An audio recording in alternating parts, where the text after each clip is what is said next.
Buenas tardes a todos y bienvenidos a esta cuarta sesión del Foro de Medicina Personalizada y Enfermedades Infecciosas.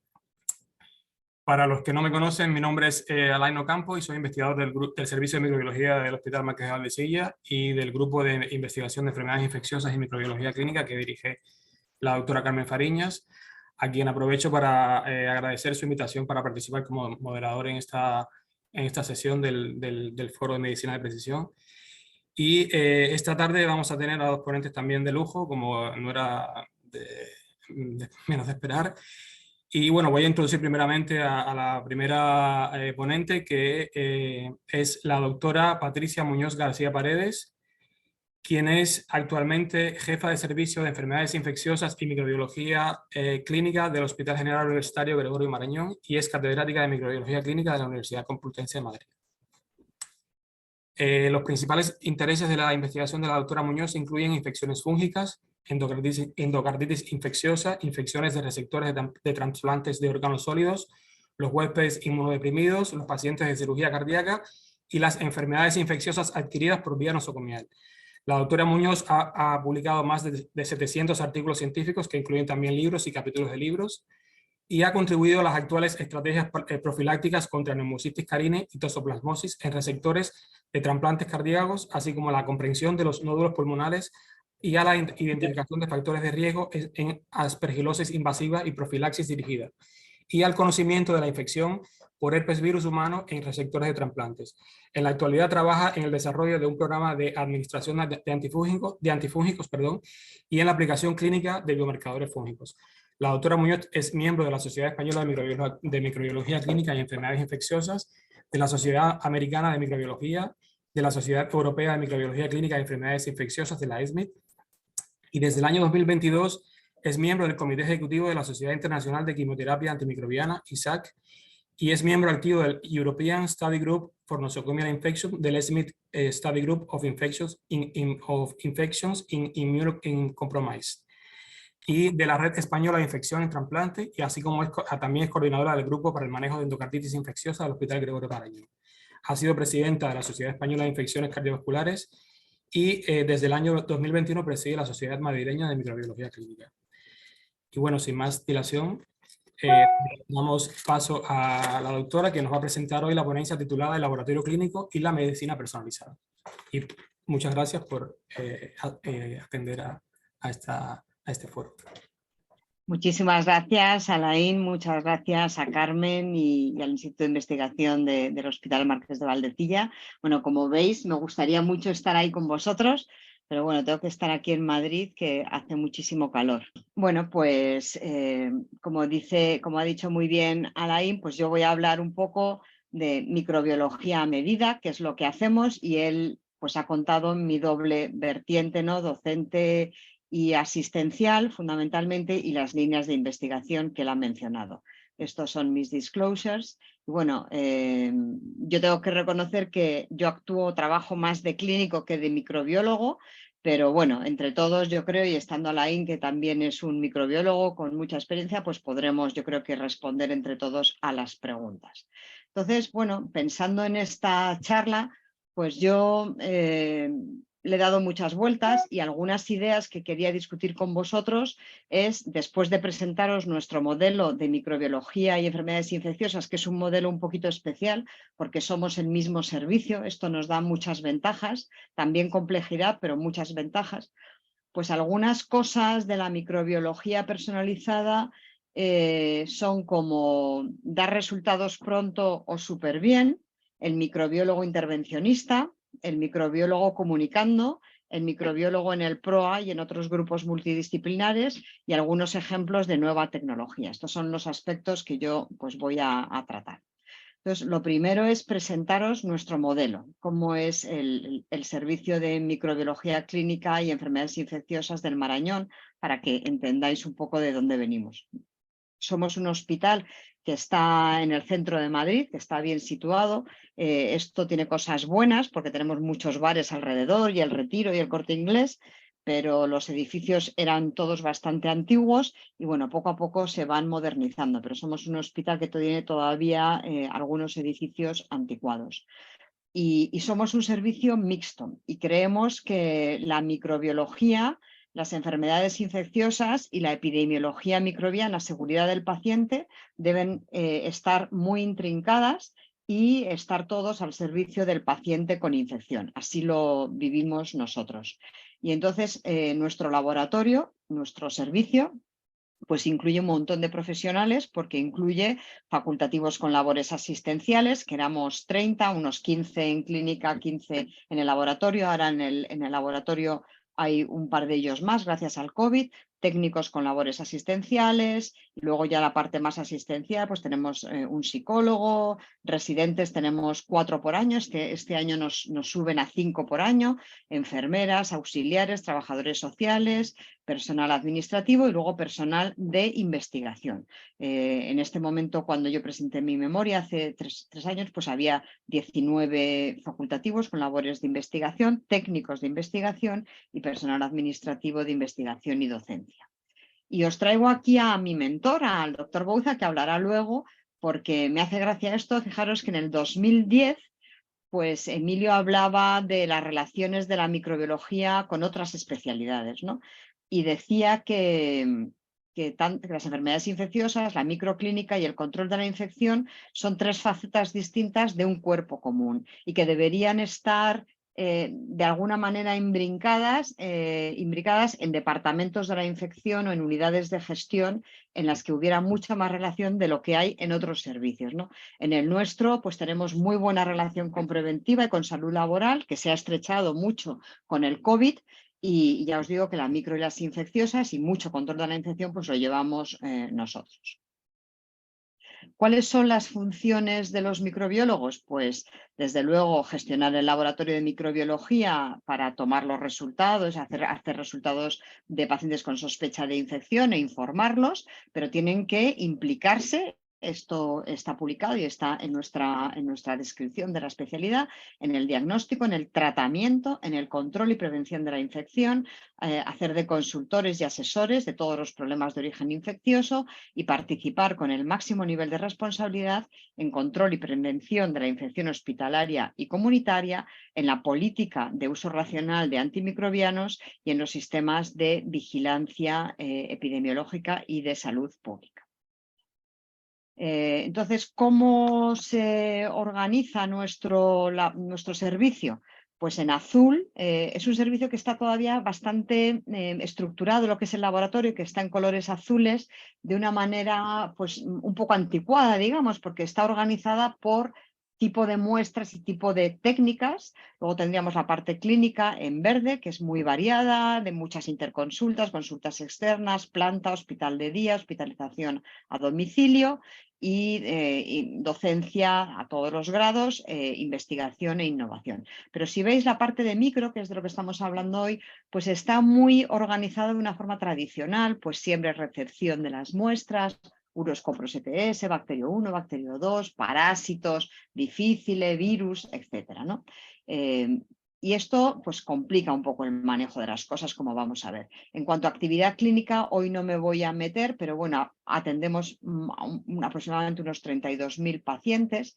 Y en cuanto a la actividad del laboratorio, pues la verdad es que atendemos a muchísimas muestras al año, no sé si como Valdecilla, pero desde luego muchas muestras al año, y llevamos desde hace muchísimos años, desde el año 89, 88, una estadística de todas y cada una de las muestras que nos permite ser eficientes porque enseguida detectamos que haya un servicio que empieza a pedir de más o unas muestras que pierden rentabilidad, y eso lo llevamos pues, desde hace muchísimos años muy en cuenta. Este año, pues el jefe de sección, Roberto Alonso, ha intentado, para cuando se lo presentamos al gerente pues, el año pasado, traducir esto en unidades relativas de valor, y veis cómo pues, se ha incrementado muchísimo con la pandemia de COVID, y cuando ha bajado el COVID, pues la verdad es que esto no ha bajado. O sea que seguimos teniendo cada vez más trabajo y trabajo cada vez más complicado. O sea, muestras muy complejas que necesitan mucha experiencia, como muestras terapias de biología molecular y que, por supuesto, pues tienen más coste, que luego eso es lo que te echan en cara, ¿no? Os decía que con el COVID ha aumentado muchísimo la actividad y la complejidad de los laboratorios de microbiología.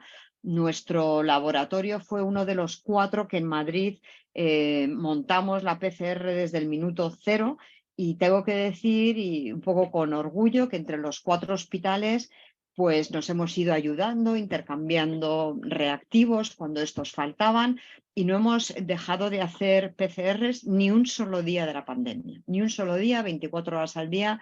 En este momento, cuando hicimos estas cuentas, en mayo del 22, pues habíamos hecho más de 600.000 PCRs.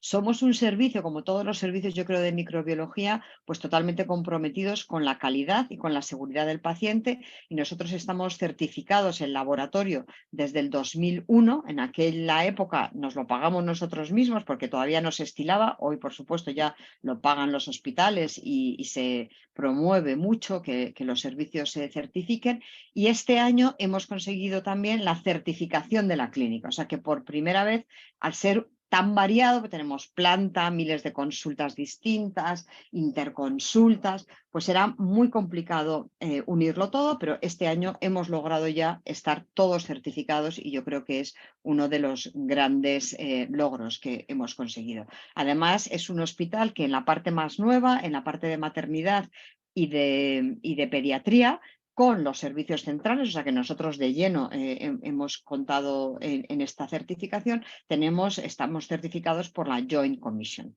La calidad percibida pues también es muy importante para nosotros, y la verdad es que tenemos, hasta que empezó la PrEP, que tiene ahora un montón de lista de espera porque no hemos recibido recursos para hacerla, pero hasta este momento pues teníamos una puntuación buenísima de los pacientes y muy pocas reclamaciones. Y bueno, como os decía, trabajamos en epidemiología microbiana, seguridad del paciente, por supuesto, con colaboración con los servicios más encargados directamente de esto, como pueden ser preventiva y salud laboral. Y desde el principio de la creación del servicio vimos claro que había que hacer muchos grupos transversales para tratar la infección nosocomial, porque si no eres parte de la solución es que eres parte del problema. Entonces es muy distinto ir a decirles a los traumatólogos, oye, que se te ha infectado una artrodesis, que has hecho mal, a que ellos mismos tengan un grupo de infección osteoarticular. Entonces así nosotros pues tenemos grupo de catéteres, de neumonía grave, de buen uso de antifúngicos, de infección osteoarticular, de endocarditis, de difícile, de bacilos multiresistentes, el grupo de infección cero en oncología, de infección en cirugía general, infección en cirugía cardíaca. Veis que hay luego como grupos específicos de servicios muy consumidores de antibióticos y con mucha infección, grupo de brotes, de biológicos y de tuberculosis. Y estos grupos funcionan muy bien y son los encargados de coordinar las labores docentes en estas áreas, incluso de trabajar mucho en los protocolos y en las actualizaciones. Y estamos, pues claro, de lleno trabajando en el PROA de adultos, pero ahora también hay un PROA infantil muy activo, que la verdad es que con la Joint Commission tuvo un gran impulso, y lo que nos está costando más, pero bueno, ahí estamos, es en el de primaria. Tenemos algunas unidades un poquito especiales que traigo 2 o 3 diapos para contároslas. Una de ellas es la de trasplante fecal o de microbioma. Se creó en 2013, o sea que esta fue gracias a Emilio Bouza y a Elena Reigadas. Pues ya en 2013 empezamos a hacer trasplantes fecales y hacemos el screening de donantes, el análisis de microbioma, y somos los primeros, yo creo que lo hemos hecho en cápsulas liofilizadas, el primer centro europeo en el 2017. Tenemos un montón de muestras secuenciadas y muestras archivadas. Somos un servicio que, como digo, tiene unos programas de prevención de la infección nosocomial, e intentamos transformar estas infecciones que logramos reducir o no en dinero, para que los gerentes lo entiendan, ¿no? Entonces tenemos unos precios acordados desde el año 2012, o sea, imaginaros que ahora son mucho más caras las cosas, pero bueno, una bacteriemia relacionada con catéter, pues según artículos publicados en aquella época, acordamos que valía 18.000 euros extra al sistema, una neumonía del ventilado 21.000, una infección de prótesis articular 38.000, el coste de antibacterianos lo que es, Clostridium difficile 5.000, que es poquísimo, yo creo que cuesta mucho más, y infección por cándida, una candidemia, 38.000. Entonces, cada año nosotros le decimos, oye, pues hemos gastado en esto, todo esto debería ser cero, porque no tendríamos que tener ninguna. Pues fíjate cómo hemos, claro, al principio se ahorra muchísimo, ¿no? Aquí ahorramos 2 millones y pico, aquí 700.000. Este año fue nefasto y gastamos 800.000 más. Y así vamos un poco transformando estos ahorros en dinero, ¿no? Y procuramos colaborar con muchos servicios como no podía ser de otra forma, somos un servicio central y colaboramos con un montón de servicios de la casa, más de 20, en proyectos y en programas de investigación o asistenciales. Esto también hace que tengamos buena producción científica. De hecho, en el año 21 fuimos el grupo del Marañón con mayor índice de impacto, y eso que tenemos unos grupos muy potentes en cardiología, en oncología y en psiquiatría, pero claro, habíamos aumentado muchísimo después del COVID, que tuvimos bastante producción. Y eso es muy bueno porque te ayuda a atraer talento, ¿no? Cuando ves que tienes, pues, por ejemplo, en el 21 tuvimos 164 publicaciones con 1.055 de índice de impacto, aunque lo normal para nosotros es movernos en 500 de índice de impacto más o menos todos los años. Y somos un grupo colaborador con la europea, pues para que venga gente de Europa financiada por la ESCMID para hacer alguna estancia con nosotros. Y el COVID, la verdad es que ha hecho que se reconozca un poquito más nuestra labor, ¿no? Porque la verdad es que los microbiólogos tenemos la sensación de que somos como desconocidos, ¿no? La gente no sabe ni lo que es la especialidad, y aunque somos esenciales para las infecciosas y para muchísimas otras especialidades, pues realmente la gente no sabe ni lo que somos, ¿no? Y eso ha cambiado un poco en el COVID, y desde luego pues a nosotros nos han requerido muchísimo los medios de comunicación este año. Y decía Emilio, en el año 2010, se inventaba así un poco, miraba al futuro y decía, ¿cómo cree que será la microbiología en el 50? Pues decía algunas cosas que ya casi están sucediendo, ¿no? Como test basados en la respuesta del huésped, nuevos microorganismos que no cumplen los postulados de Koch, el bioterrorismo y la microbiota, ¿no? Y esto del tratamiento empírico, pues ya la gente se reirá, o sea, que poníais tratamiento sin saber lo que tenía el enfermo. Eso ya va a parecer imposible, ¿no? Ya muchísimas endocarditis con hemos negativos, muchísimas, pues viene la molecular y ya te dice lo que es, ¿no? Y él decía que iba a haber menos resistencia antimicrobiana, eso por ahora no se está cumpliendo del todo, pero sí mucha más prevención que tratamiento. Entonces, ¿qué cambios necesitan los laboratorios de microbiología tradicionales para servir de una manera personalizada y mejor a los pacientes? Pues necesitamos cambios que son muy difíciles de conseguir, pero en la infraestructura y en la organización. O sea, no puede ser que en un paciente concreto vayan completamente independientes los distintos tipos de muestras. Uno lee la orina, otro lee los hemos, otro lee el aspirado de la lesión cutánea. Esto que es así porque es lo fácil, lo eficaz, digamos, desde el punto de vista del laboratorio, en algunos pacientes no puede ser. Hay que crear una nueva vía. Y desde luego estamos también accediendo, mucho menos que otras especialidades de laboratorio, a sistemas de robotización y automatización. Nosotros tenemos desde hace años un robot de siembra y lectura de placas que no funciona tan bien como los nuevos, nos ha dado muchísima guerra, pero bueno, lo montamos desde hace tiempo con una beca de investigación, y la verdad es que lo tenemos, incluye algunos algoritmos de inteligencia artificial. Es este que veis aquí. Siembra solo las placas y incluso las lee, les hace fotos y las desecha, ¿no? Pero a veces, claro, cuando se atasca esto, pues es el caos más absoluto, ¿no?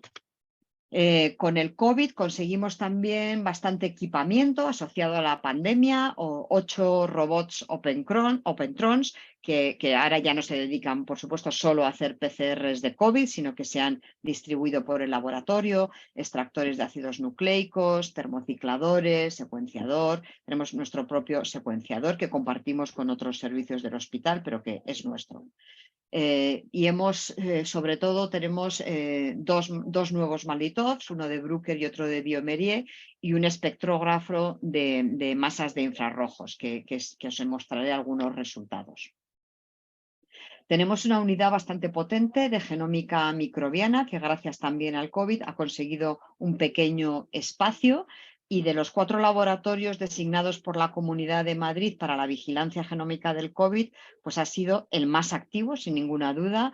Ha depositado más de 8.000 secuencias de COVID y nos ha permitido no solo ir describiendo las nuevas variantes, sino que nos ha permitido entender lo que sucedía a los pacientes, entender las primeras reinfecciones, y las hemos descrito, y caracterizar y comprender brotes en los hospitales, en nuestro hospital y en otros hospitales de la comunidad.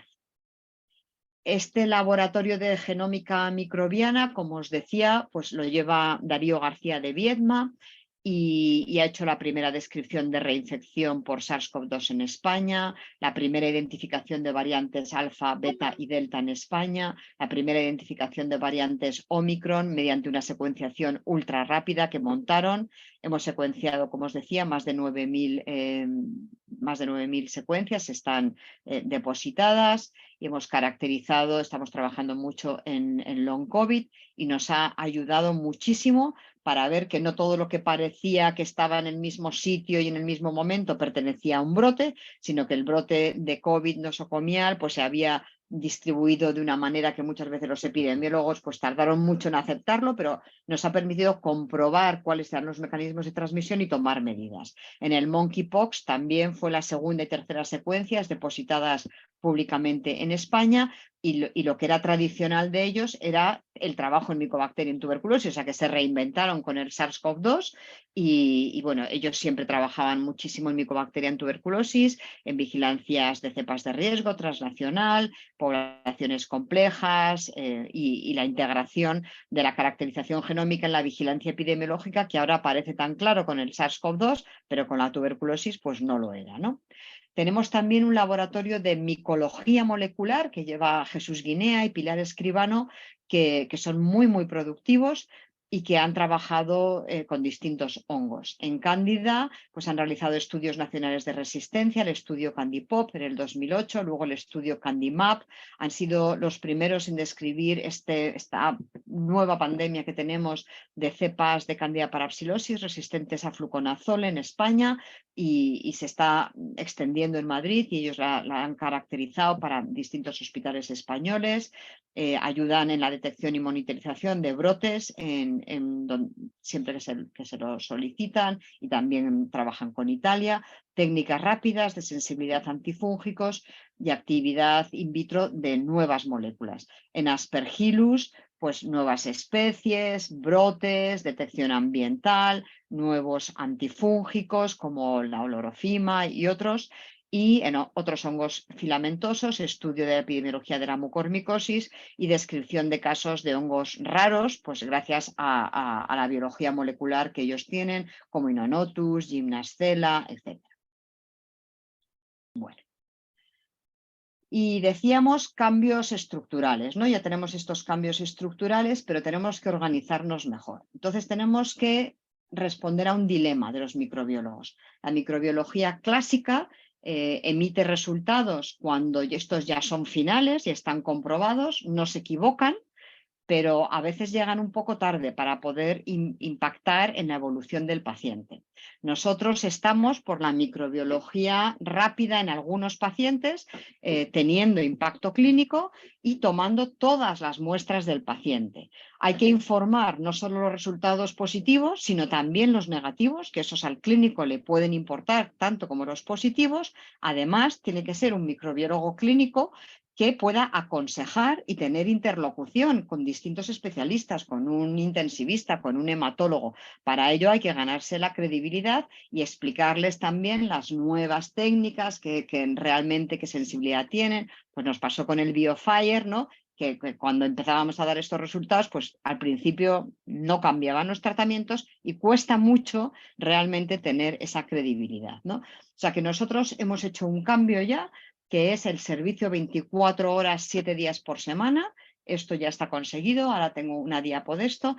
Estamos trabajando intensamente y vamos por este camino en la vía de selección de pacientes Fast Track, con una respuesta por lo menos en el turno, menos de 4 horas si es posible, incorporar cuando se pueda el diagnóstico sindrómico molecular, problemas que son técnicas caras, y dar un consejo experto.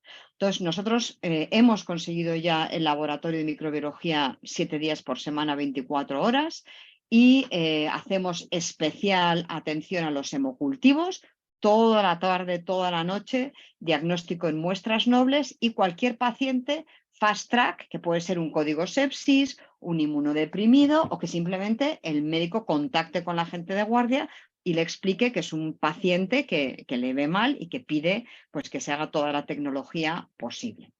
Entonces, esto yo creo que el horario, por fin, lo acabamos de conseguir hace unos meses.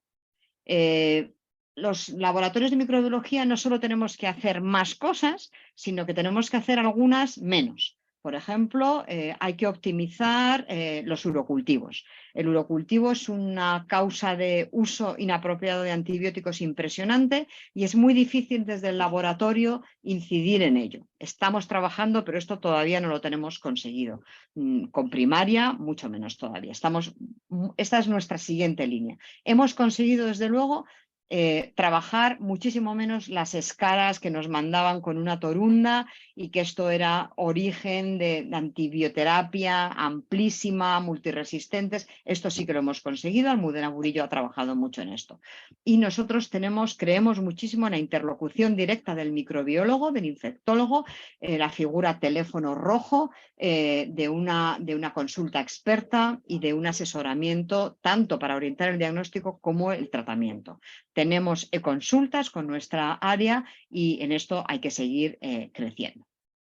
Entonces, ¿qué es esto del Fast Track? Pues el Fast Track o el Diagnostic Stewardship es que nosotros, de las 700 o 1000 muestras que pueden llegarte al día, tienes que seleccionar unas pocas, bien porque son un código sepsis o por el tipo de paciente o el tipo de síndrome, en los que vas a aplicar todo lo que puedes hacer en estas muestras, y lo vas a transmitir lo antes posible a una persona que pueda ejercer una influencia en el tratamiento, o tú mismo, en el caso de infecciosa, si hay guardia, pues ejercer ese cambio de tratamiento acorde con los resultados, tanto resultados positivos como negativos. Esto se llama Diagnostic Stewardship y hay ya muchos artículos que lo revisan. Aquí tenéis alguno de ellos. Esta fue una revisión que escribimos nosotros y esta es pues, una del CID y otra del JAC. ¿Quién puede entrar en el Fast Track? Pues nosotros generalmente es un paciente que requiere hospitalización o está en urgencias, que ya se le han tomado hemocultivos, y lo ideal es que tenga alguna muestra periférica, que por supuesto si está ingresado en cuidados críticos, es un inmunodeprimido, es una alerta de sepsis o simplemente lo solicita un clínico, ¿vale? El equipo teléfono rojo pues tiene que estar el microbiólogo, si hay infectólogo de guardia pues también, y con acceso también al resto de gente del grupo. Y hay que hacerlo en las primeras 6 horas con llamada directa o yendo a la cabecera del enfermo, y con recomendaciones bien para reorientar el diagnóstico o terapéuticas. Existe la posibilidad, que os voy a poner ejemplos, de excluir o confirmar microorganismos clave que van a impactar totalmente en el tratamiento del enfermo. ¿Tiene gripe o VRS? Sí o no. ¿Tiene aureus metiese? Sí o no. ¿Tiene Clostridium difficile?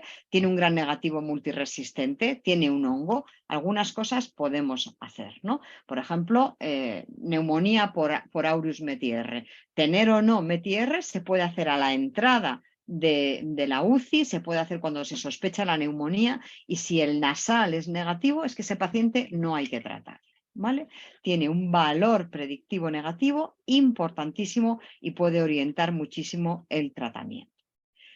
Fijaros, nosotros en esto hemos trabajado mucho, luego os voy a poner algún artículo más, pero nosotros hacemos sistemáticamente búsqueda de aureus en pacientes con cirugía cardíaca, vienen nasales, vienen muestras respiratorias y esto tiene un impacto grandísimo en el tratamiento. Pero no hace falta irse a la molecular, no hace falta un GeneSpert.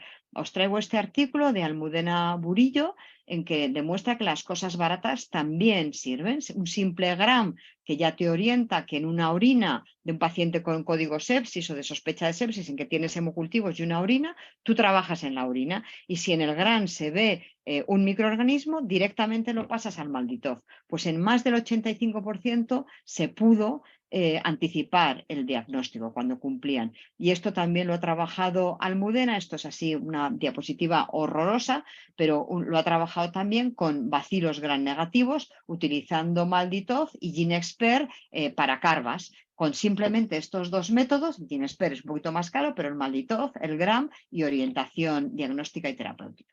Y por supuesto, pues están los BioFire y los paneles sindrómicos. Los paneles sindrómicos, sabéis que hay respiratorio, gastrointestinal y de sistema nervioso central, hay otros, y realmente son caros, pero son útiles. Permiten desescalar, fijaros, esto es un estudio que hicimos con 179 pacientes, pues en 115 se podía hacer un ajuste del tratamiento, un 64%, se podía desescalar en un porcentaje muy importante de los casos, casi en la mitad, y escalar en un 16%. Y la molecular pues aportó el diagnóstico en un porcentaje importantísimo de los pacientes, o sea que son claramente muy útiles, ¿no? En neumonía, pues fijaros en este estudio que hizo Marta Kessler con Emilio, pues el 33% de las muestras de pacientes con neumonía solo fue positiva la molecular, porque los pacientes ya habían recibido algún antibiótico, ¿no? En sangre, pues en sangre, bueno, hay algunas cosas, luego os mostraré más datos. Hay metaanálisis de, fijaros, este estudio con 5.900 pacientes y en pacientes que se ve algo en el gram, con gram positivos y gram negativos, cuando se asocia a un antimicrobial stewardship, sí que puede reducir la mortalidad, pero siempre tienes que asociarlo a que de verdad todo eso que tú te has gastado y todo ese trabajo que se ha hecho en el laboratorio se traduzca en que alguien corrija el tratamiento, porque si no es absurdo, ¿no? Entonces, fijaros que con antimicrobial stewardship sí que tenía un efecto, pero sin antimicrobial stewardship pues es tirar el dinero realmente y el tiempo del microbiólogo. Entonces, el microbiólogo tiene que comunicar. Nosotros trabajamos muchísimo en esto. Nosotros, como somos además, pues lo tenemos un poco más fácil porque tenemos gente de infecciosas que tiene asignadas áreas del hospital, con lo cual son muy bienvenidos en sus áreas y conocidos y respetados. Pues muchas cosas las hacemos a pie de cama, pero si no, pues tienes que llamar por teléfono y hacer que comprendan el resultado. Y lo que es luego más difícil es ver el impacto clínico, ¿no? El impacto clínico de estas medidas y de esta transmisión de resultados. Pero en cualquier caso, este intercambio de información entre el clínico y el microbiólogo va elevando el nivel infectológico del hospital y realmente pues es siempre beneficio del paciente. Nosotros en nuestro servicio de microbiología, cuando nos llega una muestra, pues nos consideramos consultados. Para nosotros eso es una interconsulta y los enfermos no son de nadie, son de todos, ¿no? Entonces, ¿qué debe hacer el microbiólogo para comunicar? Pues tiene que hacer un reporte directo de todos los hemocultivos positivos, tiene que hacer un reporte directo de todas las alertas de sepsis que reciba, tiene que avisar de los resultados negativos o positivos en muestras normalmente estériles, de líquidos cefalorraquídeos, de líquidos peritoneales, de un aspirado articular, tiene que avisar inmediatamente de cualquier microorganismo que tenga que tener una respuesta de control de la infección, como un multiresistente o un microorganismo de particular relevancia, una tuberculosis o qué os voy a decir, ¿no? Entonces nosotros hicimos, por ejemplo, este estudio con Eleonora Bunsow en que lo que hacíamos era hacer una entrevista telefónica con todas las personas que nos pedían un hemocultivo. No solamente que era positivo o que en esos casos hicimos otro estudio en que comparábamos qué tenía más eficacia, simplemente el método normal del laboratorio o emitir un papel especial por escrito o subir ese papel a pie de cama. Lo mejor era encima subir el papel a pie de cama porque contabas a la gente los resultados y la aconsejabas. Pero aquí era distinto. Aquí simplemente llamábamos a la gente que nos había pedido hemocultivos. Bueno, pues con esa llamada mejoramos la alerta de sepsis en un porcentaje importantísimo de los casos, porque la gente había dejado pedidos hemos si fiebres o hemos si deterioro, pero la enfermera lo sacaba, pero el médico no sabía ni siquiera que se habían sacado y no sabía que ese paciente se había deteriorado y había tenido ya, debería haber sido una alerta de sepsis, ¿no? Y luego otra cosa que hacemos es que somos intervencionistas. A nosotros los clínicos nos piden lo que ellos consideran adecuado en una muestra y nosotros hacemos lo que creemos que está adecuado. A veces hacemos más y a veces hacemos menos. Y tenemos un papel muy importante en el buen uso de antibióticos. Esto vuelve a ser otra vez el papel del antimicrobial stewardship del laboratorio de microbiología y el fast track en infecciones, por ejemplo, de piel y partes blandas. Nosotros empezamos a hacer un GeneSpare en las muestras de piel y partes blandas y Almudena y Emilio demostraron una reducción de la mortalidad simplemente con esta intervención. Entonces, realmente en el PROA y en el buen uso de antimicrobianos, el microbiólogo tiene mucho que decir. Lo primero es sospechar, por supuesto, si hay una infección, pero hay que optimizar la toma de muestras, ayudar en el diagnóstico empírico y ayudar después en la adecuación del tratamiento cuando empieza a haber resultados microbiológicos. Hay que ayudar en la formación, en la preanalítica y en hacer protocolos de experto, ¿no? Entonces, esto está clarísimo. Nosotros tenemos un papel muy importante en los microorganismos multiresistentes, pero también en la exclusión de microorganismos. Os decía, por ejemplo, un estreptococo del grupo A, pues nosotros nos viene una muestra, un aspirado de una celulitis, nosotros decidimos hacer un antígeno del grupo A y damos el diagnóstico, pues inmediatamente lo transmitimos y organizamos el tratamiento que se hace mucho más específico. Lo mismo con aureus o con virus o con tuberculosis o con transmisiones de infección sexual, etc. O sea que yo creo que el hacer un diagnostic stewardship es igual de importante que el antimicrobial stewardship y esto es lo que realmente tiene que engranarse en un servicio y en un hospital y el microbiólogo tiene que tomar una parte muy activa decidiendo y ayudando a establecer un diagnóstico más rápido y más específico con el objetivo fundamental de mejorar la evolución y el pronóstico del paciente y optimizar el uso de antimicrobianos. Tiene que ayudar también en la interpretación de los resultados y ayudar en la prescripción. Y esto, bueno, pues está publicado en esta revisión de las clínicas de Norteamérica del 2018. Los laboratorios de microbiología tienen que seleccionar a los pacientes que se van a beneficiar de un fast track, como os he comentado.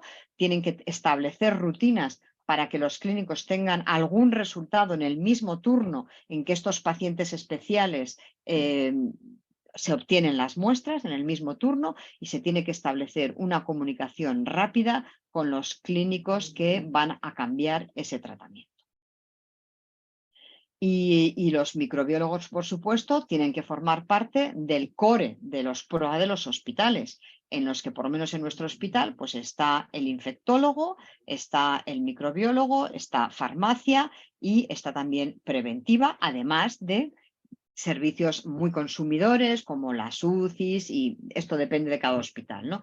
Pero como os digo, pues microbiología es fundamental en el core de los servicios PROA. Y es difícil trabajar en estos equipos multidisciplinares porque en general yo lo que le digo a la gente de mi servicio es lo que hay que dejar es el ego aparte.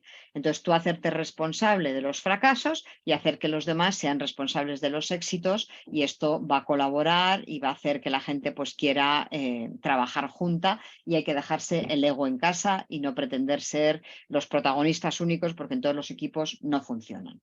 Los servicios de microbiología, por supuesto, tienen que emitir los informes bien anuales o bien semestrales, o bien, sí, semestrales, de sensibilidad de microorganismos. Nosotros los hacemos por ahora anuales, pero estamos intentando hacerlos 2 veces por año, a ver si lo logramos. Nosotros hacemos unos para el hospital y otro para primaria. Os traigo aquí el de nosocomial.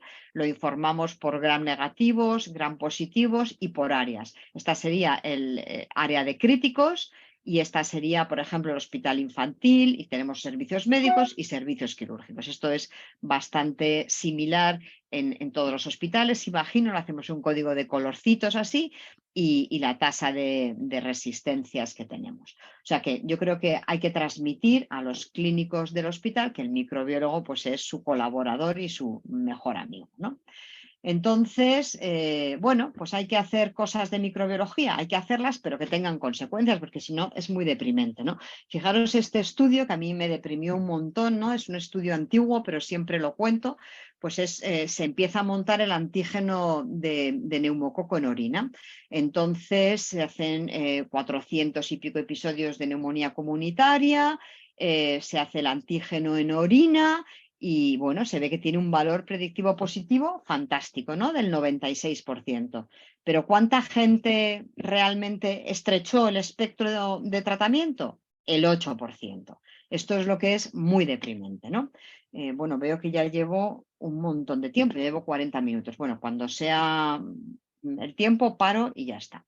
Entonces, realmente los laboratorios de micro tienen que escoger, ¿no?, infecciones comunes, graves y tratables, y dar resultados rápidos que, aunque no sean perfectos, no haya muchos errores mayores, solo menores, y que sean realmente pertinentes. Por ejemplo, Malditoz con antimicrobial stewardship. Esto es muy coste eficaz.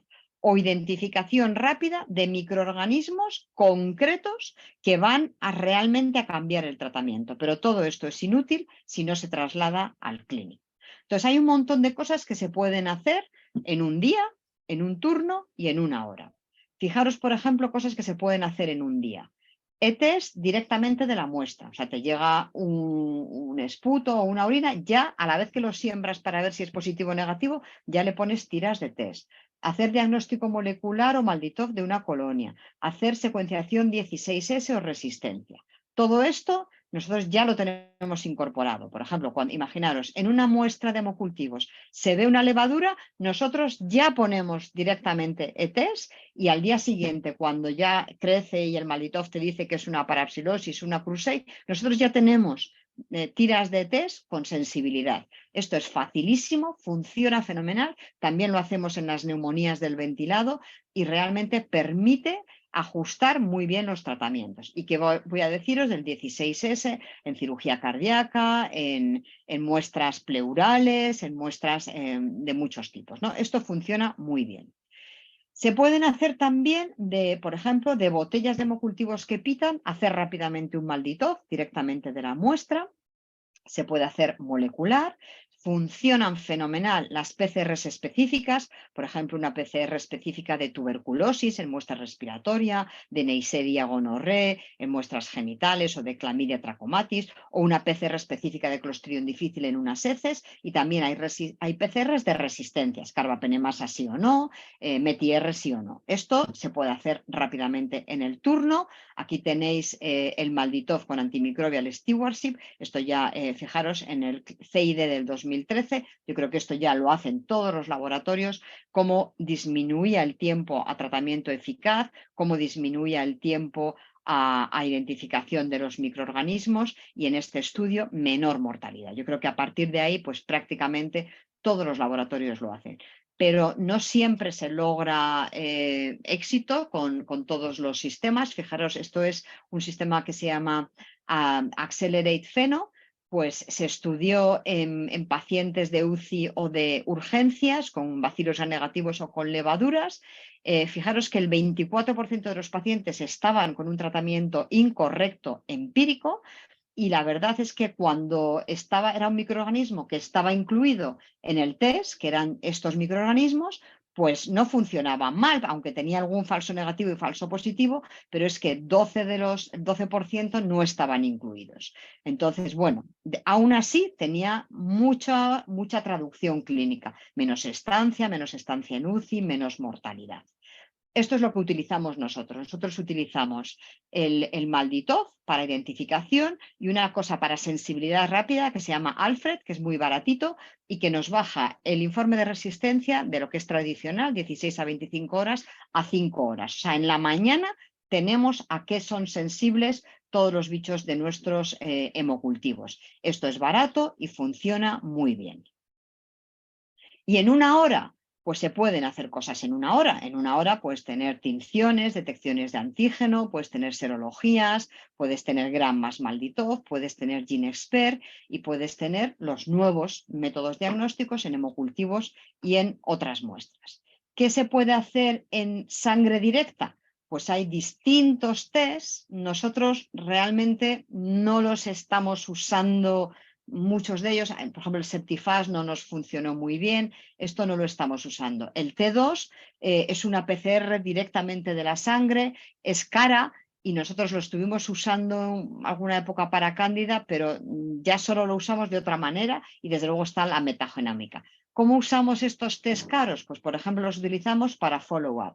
No lo utilizamos con un paciente que tiene fiebre para ver si tiene o no una candidemia, eso sería inviable. Sin embargo, lo utilizamos. Un paciente que tiene candidemia, ya sabemos que tiene candidemia, se pone tratamiento, pero le hacemos un T2 en ese momento. Hay un 30% de pacientes que van a tener una candidemia complicada, definida como morirse de la candidemia o tener metástasis a distancias. Pues estos son perfectamente identificados con el T2. Si el T2 es positivo en el momento que ya sabes que tiene candidemia, esos pacientes van a tener una candidemia complicada, tienes que tener mucho cuidado con ellos, tienes que buscar metástasis a distancia. Y lo hace mucho mejor que los hemocultivos de control y que el beta-de-glucano. O sea, es utilizar las técnicas caras de otra manera, de una manera en que puedas realmente aplicarlas a menos pacientes y que tengan una consecuencia. Y desde luego lo que utilizamos muchísimo es tecnología molecular en las otras muestras que no son los hemocultivos. ¿Por qué? Porque las otras muestras normalmente tienen muchísima más carga bacteriana. Entonces, el hemocultivo a lo mejor todavía no te lo detecta, no puedes hacer nada si no tienes T2 o no tienes Septifast, etcétera, pero sí que puedes aplicar tecnología a la orina o a la muestra respiratoria o al aspirado de una lesión cutánea, ¿no? Ahí utilizamos muchísimo. No olvidéis, por supuesto, las tinciones que pueden ser definitivas, ¿no? Si ves esto en un aspirado de un absceso, pues esto es un aureus y el GeneXpert inmediatamente te dice si es METI-S o METI-R. Si ves esto en un paciente con linfoma, le pones un celo encima, pues es un mucor y ya está, y esto es una leishmania, es que se acabó, ¿no? Pero os decía que hay PCRs específicas que realmente marcan la diferencia, que no requieren secuenciación. Esto nosotros lo utilizamos muchísimo, la PCR de Troferima Wipeli, de Bartonella, de Coxiella, de METI-R, etcétera, etcétera. Y son PCRs de gripe, de Clostridium, las que os he mencionado antes. Realmente marcan una diferencia porque tienes que utilizar un fármaco, tienes que utilizar Vanco, Dapto, Dalva o no la tienes que utilizar, ¿no? Realmente marcan la diferencia. Microbiólogo intervencionista. Nosotros hacemos PCR de gripe durante la época de gripe a todas las muestras que vienen de la UCI respiratorias. Lo pida el intensivista o no lo pida. ¿Por qué? Porque hicimos este estudio, 100 pacientes, y vimos 28 gripes y fijaros que 15 no estaban pedidas por el clínico, no habían sospechado gripe. Algunas de ellas eran nosocomiales y no se había sospechado. Así es que el microbiólogo realmente tiene que ser intervencionista en los métodos diagnósticos que realiza. El GeneXpert de Aureus METI-R realmente pues lo usamos todos los días y si es negativo es que no necesitas poner cobertura al paciente. Esto está súper estudiadísimo. Si tu paciente en la UCI tiene un nasal negativo, realmente tiene un valor predictivo negativo para que no tengas que tratarle la neumonía cubriendo el METIR del 99%. Y esto ya lo dicen las guías. Pues bueno, pues hay que convencer y hay que transmitir al intensivista que esto funciona muy bien, ¿no? Y bueno, pues esto nosotros lo hemos utilizado muchísimo, muchísimo, tanto en muestras respiratorias, en pacientes de cirugía cardíaca, como en muestras de piel y partes blandas. La detección de carbapenemasas, pues también funciona muy bien y esto lo utilizamos cada día. Y los paneles sindrómicos de los que ya hemos hablado. Los paneles sindrómicos, pues, por ejemplo, cuando se aplican a hemocultivos, bueno, hay que seguir trabajando en ello. Hay algunos estudios en que se logra modificar el tratamiento, pero no afectar a la mortalidad. O sea que esto es muy importante. Así es que, ¿qué tienen que hacer los laboratorios de micro? Pues bueno, tienen que comprar, desde luego, nueva tecnología, todo lo que se pueda, pero hay que medir muy bien cuánto tiempo va a requerir, cuándo vas a ser capaz de dar estos resultados, cuánto te va a costar y, sobre todo, qué impacto va a tener. O sea, si la información no fluye a todas las horas y tiene consecuencias en el tratamiento o en el aislamiento de los pacientes, realmente todo esto es perder el tiempo, ¿no? Entonces, ¿qué otras novedades hay? Bueno, pues el Machine Learning, pues está por ahí ya, hay programas que dentro de poco pues, nos van a leer los grams. Fijaros, hay programas así. Hay programas que van a ser capaces de interpretar los patógenos, los parásitos en sangre, que son muy morfológicos, requiere mucho expertise, y hay ya métodos de sistema de lectura automatizada de los medios de cultivo, que te diferencian aureus y coli fijaros, con esta especificidad. Eso existe ahí. El MALDI-TOF es la auténtica revolución. Esto es el grupo de Belén Rodríguez en mi hospital. Nosotros ya lo utilizamos para mucho más que la identificación, que funciona de maravilla. Identificamos hongos, micobacterias, bacterias, muy bien, pero incluso se está ya utilizando para identificar a especies crípticas y para detectar resistencia a azoles en Aspergillus. Esta es una publicación de nuestro grupo en CMI del año pasado y funciona bastante bien. Aquí tenéis algunos datos. Se está utilizando también, unido junto con Machine Learning, para estudio de brotes.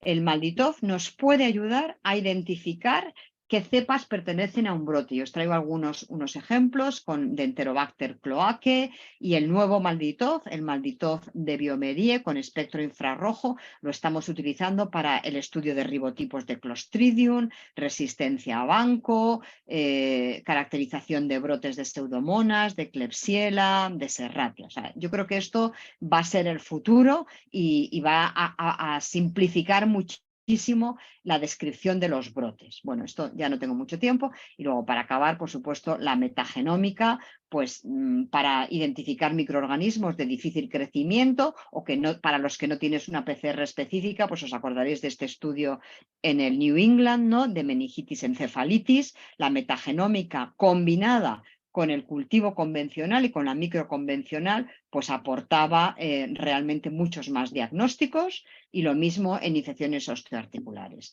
Y metagenómica o 16S, pues el resultado de esto que se ha presentado este año en el europeo es que las dos. Hay algunas veces que la metagenómica clínica no identifica microorganismos, que sí el 16S, o sea que las dos. Y también se va a utilizar la metagenómica, ya se utiliza para detección de microorganismos, para mecanismos de resistencia. Y con esto pues ya acabo. Muchísimas gracias a la doctora Muñoz. Y bueno, vamos como habíamos dicho, las preguntas van a ser al final de las charlas. Vamos a pasar ahora al segundo ponente de la tarde, que es el profesor Emilio Bouza. El profesor Emilio Bouza, bueno, me imagino que todos los presentes lo conozcáis. Ha sido jefe de servicio de microbiología y enfermedades infecciosas del Hospital General Universitario Gregorio Marañón. Buenas tardes, profesores. Que Muy buenas tardes a todos. ¿Qué tal? Buenas tardes. Bueno, como iba diciendo, primero que nada, profesor, agradecerle la presencia en este foro, en esta cuarta sesión del Foro de Medicina Personalizada. Y bueno, voy a hacer una breve introducción. Intentaré hacerlo lo más breve posible porque, como todos sabéis, tiene una dilatada trayectoria profesional el profesor Bouza.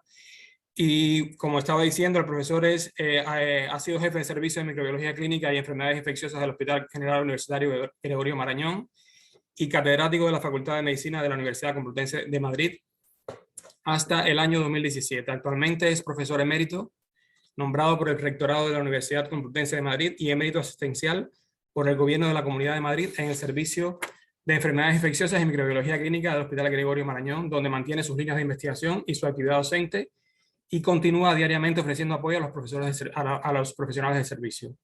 Ha sido el introductor de la infectología moderna en España y fundador de la Sociedad Española de Microbiología Clínica y Enfermedades Infecciosas, así como de la Unidad de Enfermedades Infecciosas en el Servicio de Microbiología del Hospital Ramón y Cajal en el año 1977. Y también ha sido fundador de la Sociedad Española de Infecciones Cardiovasculares. El profesor Bouza es autor de más de 800 publicaciones científicas con un índice H de 70. Ha dirigido consecutivamente la revista de la Sociedad Española de Enfermedades Infecciosas y Microbiología Clínica, la revista Clínica Española y la revista Clinical Microbiology and Infectious de la Sociedad Europea de Microbiología Clínica y Enfermedades Infecciosas. Ha sido presidente de la Sociedad Española de Enfermedades Infecciosas y Microbiología Clínica y secretario general de la Sociedad Europea, de la ESMID. Ha recibido la Medalla de Galicia por su contribución a la introducción de la infectología moderna en España y el ESMID Award a toda una vida dedicada a la patología infecciosa en el año 2012. A continuación, el profesor Bouza nos hablará en su ponencia de un tema de mucha actualidad, microbioma y Clostridium difficile. Profesor, cuando usted quiera. Muchísimas gracias por esa amabilísima y generosa introducción. Bueno, daros las gracias por esta cariñosa y amable invitación. Muy rápidamente tratar de contaros algo de la situación de lo que hoy es el patógeno de adquisición nosocomial más frecuente en los hospitales modernos, que es Clostridium difficile. Deciros que no tengo ningún condicionante que limite mi libre expresión en esta charla, y me gustaría que el esquema de la charla fuese insistiros muy brevemente en el impacto y la dimensión del problema de la infección por Clostridioides difficile. El problema mayor es su capacidad de recurrir. Deciros que esta enfermedad es una más de las enfermedades del microbioma y brevemente repasar algunas de sus funciones. El difficile es, por tanto, un oportunista de un microbioma deficiente, y los tratamientos frente a Clostridium difficile los hacemos en tres frentes. Antimicrobianos, que tratando de preservar el microbioma es el equivalente a apagar incendios con queroseno, tratando sus toxinas, que son el mecanismo efector patogénico del cuadro, y básicamente yendo a la raíz, que sería actuar sobre el microbioma. Iba a poneros algo de la situación de las guías, pero ya tenía tantas diapos que realmente las he quitado y aún así creo que tengo muchas. Pero en el momento que se pase el tiempo, paramos y no os mareo más de lo debido. Impacto del problema. Yo creo que para esta audiencia no hace falta decir que Clostridio es un bacilo gram positivo, anaerobio y esporulado, que es capaz unos de producir toxinas y otros no. Es decir, Clostridioides difficile puede ser toxigénico o no toxigénico, solo es patógeno el toxigénico y produce básicamente tres toxinas, la A y la B, que son las que mejor conocemos, y una toxina binaria de la que todavía tenemos incertidumbres. Deciros que sobre esta enfermedad no se puede mantener el viejo paradigma. El viejo paradigma hace 20 años nos hubieran dicho: la diarrea por Clostridium difficile es una infección de los viejos, de personas mayores. Es una infección hospitalaria, es de gente que está hospitalizada, normalmente que ha pasado por cirugía, en gente que recibe antibióticos y cuya expresión normal es una colitis. Nada de esto es totalmente cierto. Mirad, solo aproximadamente la mitad de los casos de difíciles son en viejos en nuestro hospital o en mayores de 65. Hay por lo menos o próximo a un 20% de infecciones en la comunidad. Si se buscan bien, la mayor parte de los enfermos no están en servicios quirúrgicos, están en servicios médicos y así sucesivamente. ¿Tenemos problemas en cifras? Los tenemos, pero cada cual las mide un poco como le da la gana.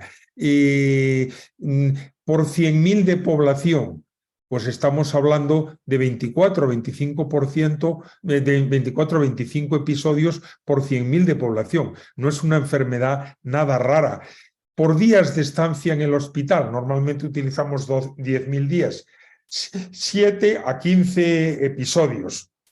En la comunidad, la forma de medirla suele ser por 100.000 habitantes. En cualquier caso, recordar que es una enfermedad que tiene una mortalidad no despreciable, no siempre claramente atribuible, y que tiene un coste bestial. Por ejemplo, esos datos de los Estados Unidos que calculan el coste en dinero de la infección por difícil en unos 6.300 millones de dólares anuales. Problema que hemos comentado, es una enfermedad que no curamos del todo con antibióticos. Un 5 o un 40% tienen una primera recurrencia. Y los que tienen una primera recurrencia tienen una mayor facilidad de tener una segunda.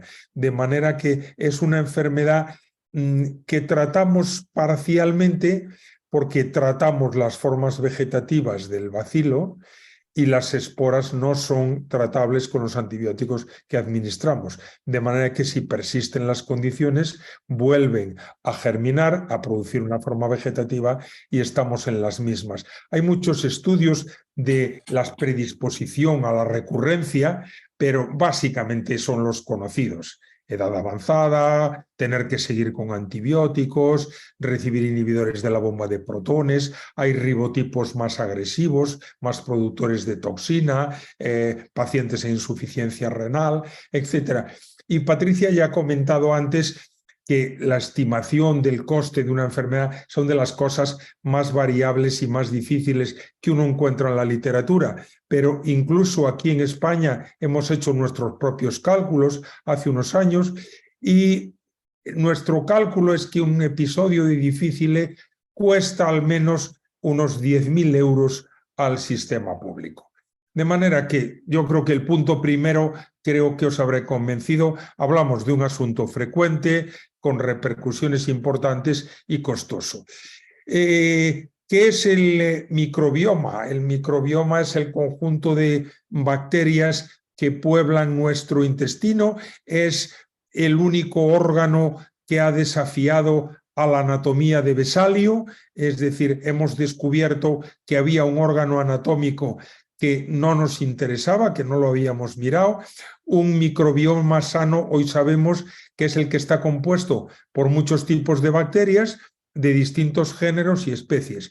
Y he puesto ahí gráficamente lo que a mí me podría parecer una representación gráfica de un microbioma enfermo, el que tiene pocas especies diferentes y en número probablemente escaso. De manera que se puede comentar que el microbioma intestinal o la microbiota intestinal tiene 100 veces más genes que el propio hospedador, se modifica con la dieta, con la cirugía, mucho con los antibióticos y vamos aprendiendo que tiene una relación probablemente muchísimo mayor de la que hoy conocemos con el resto de los órganos. Os he metido en las diapositivas esta revisión reciente que me parece que está muy bien estructurada para alguien que quiera seleccionar un artículo en el que se expresa muy bien que el tratamiento con antibióticos es la causa más frecuente de alterar la eubiosis,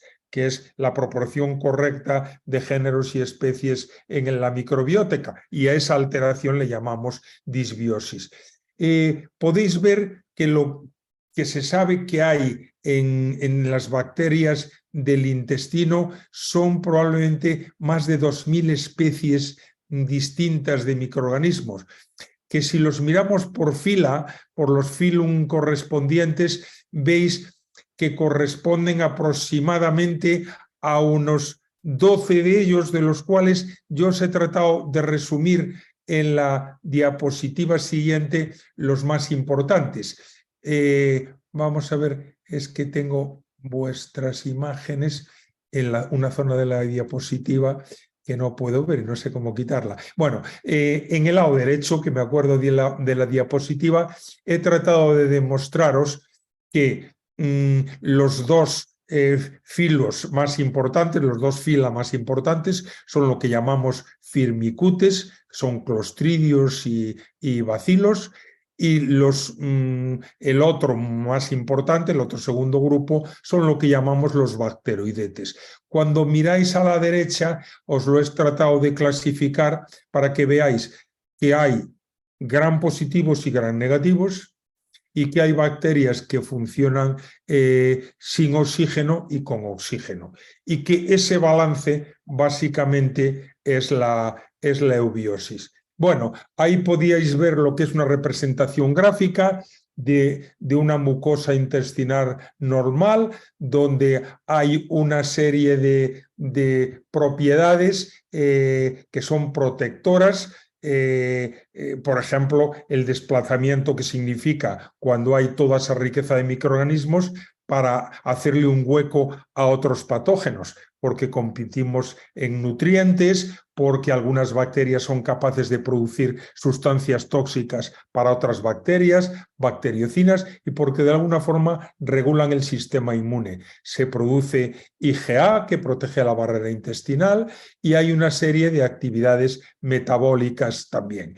Decimos clásicamente que quizás el equilibrio lo forman esos dos de los varios fila que existen, que son el equilibrio entre firmicutes y bacteroidetes. Sí sabemos hoy que determinados patrones de microbiota intestinal se asocian, por ejemplo, a la obesidad, y que puedes hacer engordar a una rata transmitiéndole una microbiota intestinal de una rata obesa y viceversa. Fijaros qué campo abre esto para el tratamiento de la obesidad. Sabemos hoy que la microbiota intestinal tiene un papel importante en la producción de hígado graso no alcohólico, en la cirrosis biliar, en pacientes con colangitis esclerosante, y que puede alterar la permeabilidad.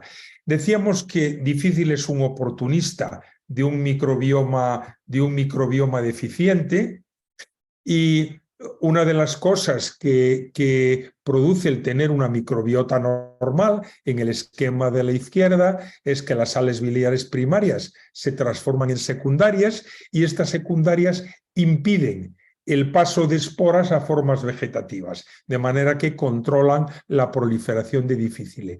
Si en el gráfico de la derecha no tienes una buena microbiota intestinal, sí que se produce no se produce el paso a sales biliares secundarias, hay una proliferación a formas vegetativas, y si esas formas vegetativas contienen toxina, la producen. Y si la producen, veis que la toxina es capaz de romper la barrera intercelular, es capaz de pasar y estimular el sistema inmune que está por detrás de ella, produciendo una proliferación de neutrófilos, que eso puede hacer una circulación libre entre la luz dentro y fuera de la luz intestinal, responsable de las pseudomembranas, y que ahí estaría un poco explicada la base de la patogenia. No voy a insistiros mucho en el carácter de enterotoxinas, de la toxina A y de la toxina B. Hoy sabemos que se pueden producir formas de difícile en bacterias que solo tienen una de las dos, y que por tanto su función es bastante parecida, puesto que los cuadros clínicos son iguales. Están contenidas sus genomas en un cassette determinado, y por tanto, bueno, esa sería la explicación patogénica de difícile. ¿Cómo tratamos, que sería un poco el core de la charla, a estos pacientes? Empezamos tratándoles con lo que conocíamos, Aquí hay un Clostridioides difficile, es sensible a determinados antibióticos, los voy a dar por vía oral, voy a dar fármacos que no se absorban y me voy a cargar las formas vegetativas. Bueno, pero con los resultados que conocemos. Hemos dado un segundo paso, que es el diseño de inhibidores de las toxinas y de su acción, y yo creo que estamos progresando mucho yendo hacia una acción sobre el microbioma. Una de las preguntas que probablemente surge al final de todo esto es, ¿seguimos, sin embargo, haciendo monoterapias con alguna de estas cosas? O damos un antimicrobiano, o después de dar eso asociamos un agente antitoxina. Tiene que repetirse las cosas muchas veces y los fracasos muy a menudo para que vayamos a trabajar sobre el microbioma. Y por tanto, quizás el cambio que yo creo que os puedo anunciar es que vamos a ir y debemos ir a la ruptura de este esquema de esperar al fracaso para aplicar una nueva terapia, nuevas terapias que normalmente son caras. ¿Qué sabemos de los antimicrobianos en el difícil? Bueno, empezamos comparando con mucha intensidad metronidazol y vancomicina. Hay que explicar por qué. A nadie le parecía un fármaco maravilloso el metronidazol en ese momento, pero la vancomicina en ese instante era el único fármaco activo para el tratamiento de Aureus metiere. Lo íbamos a dar por vía oral, íbamos a probablemente provocar desarrollo de resistencias, nos íbamos a cargar el fármaco, por tanto, probemos en algunos pacientes a hacerlo de forma un poco más fácil. Y más o menos pudimos comprobar que en pacientes con enfermedades leves y no muy serias, pues el metronidazol podía resolver las cosas en un porcentaje alto de pacientes. Hoy, todas esas circunstancias de la banco a la que se sumaban, que era muy cara y difícil de preparar por vía oral, han desaparecido. Y la banco es hoy por hoy, o era hoy por hoy, el tratamiento de elección. Se comenzó después a comparar con un segundo fármaco, que era fidaxomicina, un fármaco mucho más específico frente a difícil, que preservaba intacta una mayor cantidad de la microbiota, que cuando se aplicó en comparación con la banco no producía más curaciones, pero sí que los distintos ensayos clínicos demostraron pronto que las recurrencias eran menores. ¿Qué pasó en ese momento? El fármaco salió al mercado con un precio muy elevado, 10, 15 veces superior a una vancomicina cuyo precio disminuía de día en día, y todas las guidelines se orientaron a buscar una limitación al uso de ese fármaco costoso. Aquí os pongo el ejemplo, misma tasa de curación, menor tasa de recurrencias. Aprendimos luego que no es solo los fármacos lo que importa, sino que el hecho de que dejemos esporas que pueden ir pasando progresivamente a fase vegetativa hace que la gente estudiase con interés el mantener tratamientos algo menos intensos pero más prolongados en el tiempo y estudiar su valor. Es lo que llamamos el tapering, el dar vancomicina, pero después de los 10 días o de las primeras 2 semanas, pasar a una semana en que damos la mitad de dosis, y una semana que solo la damos una vez al día, y 2 o 8 semanas más en que la damos una dosis a días alternos. Eso lo que ha demostrado es que aumenta el porcentaje de resolución. Por tanto, alguien se podía plantear, si doy banco, ¿la debo dar en este formato? Yo creo honradamente que sí. No os mareo con la estructura de la Fidaxo y demás. En su momento, os lo pongo como referencia, en España hicimos un estudio Delphi con un cuestionario sobre 23 afirmaciones sobre el uso de fidaxomicina y sus indicaciones. Bueno, lo que pensábamos es que era un fármaco más limitado por cuestiones de precio que por razones de indicación. y que por tanto sería, sobre todo en los pacientes que tuvieran un riesgo significativo, un fármaco de elección sobre la vancomicina. Problema, el tema del dinero. Segundo problema, la predicción de quién va a recurrir es todavía algo que hoy no hemos aprendido a fijar con gran facilidad. De manera que, bueno, ahí os dejo esas recomendaciones. El segundo gran paso fue el asunto de las toxinas. Se desarrollaron anticuerpos monoclonales. De los dos que se desarrollaron, uno de ellos era el que realmente era activo, berlotuzumab, y el que ha llegado al mercado. El anticuerpo monoclonal lo que vino a demostrar es que mejoraba sobre la situación de base del tratamiento con un antibiótico y disminuía ese riesgo. Se podía administrar, se tenía que administrar por vía intravenosa, una sola vez, habitualmente en los primeros 5 días, y bueno, ha visto la luz al mercado con un precio no inferior al de la fidaxomicina, lo cual, bueno, pues ha sido parte una vez más del problema. Cuando se vieron los resultados de los estudios Modify 1 y 2, que se publicaron en New England y después que se discutieron en otras reuniones, estaba claro que la ventaja de utilizar un monoclonal en disminuir las recurrencias era independiente del sexo al que pertenecieses o de la raza o de que tuvieses o no insuficiencia hepática o renal o que tuvieras cuadros más o menos graves o enfermedades de base o cepas muy tóxicas. De manera que era un fármaco eficaz y también la eficacia se mantenía dependiendo de que tuvieras distintas situaciones y enfermedades de base.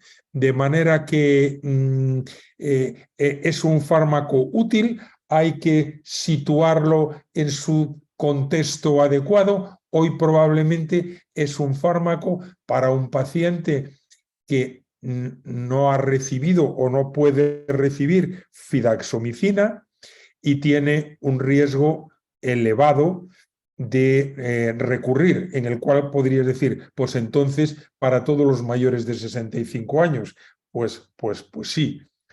Lo que está claro es que si tienes más de un factor de riesgo de recurrir, tienes más recurrencias, de manera que es un problema proporcional. Y entramos en lo que yo creo que es más interesante, que es tratar el microbioma. El microbioma se puede tratar de muchas maneras, depende el microbioma de la disponibilidad de nutrientes, de los ácidos biliares, de la dieta, de muchísimas cosas.